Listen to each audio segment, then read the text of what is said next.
मैं धन्यवाद देना चाहता हूं इस नाते से भी कि कितना अलग प्रकार का समय भी है।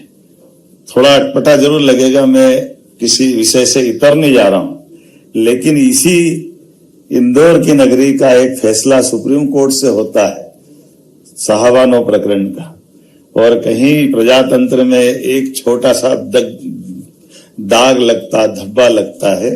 हमारी अपनी आंखों के सामने सुप्रीम कोर्ट के उस निर्णय को पुनर्परिभाषित करते हुए यशस्वी प्रधानमंत्री ने सुप्रीम कोर्ट की महत्ता बढ़ाई।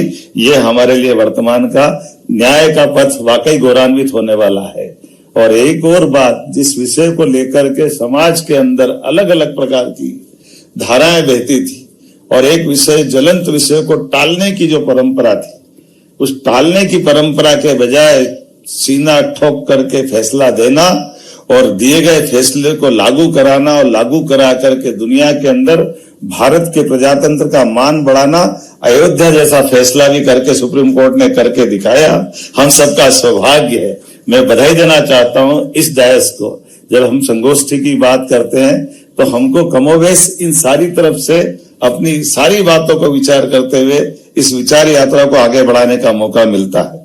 आज के इस अवसर पर मैं जब आपसे कोई बात कहने के लिए धृष्टता कर रहा हूं, यद्यपि मेरा दायरा सीमित है, मेरी अपनी मर्यादा भी है, लेकिन चूंकि यहाँ न्याय और न्याय की व्यवस्थाओं के आधार पर आज डिजिटल युग में, आर्टिफिशियल इंटेलिजेंस के समय में, ब्लॉकचेन के समय में, ऑनलाइन प्लेटफॉर्म, ऐसे कई सारे नए माध्यम और नए प्रकार है, लेकिन न्याय की आत्मा वही है।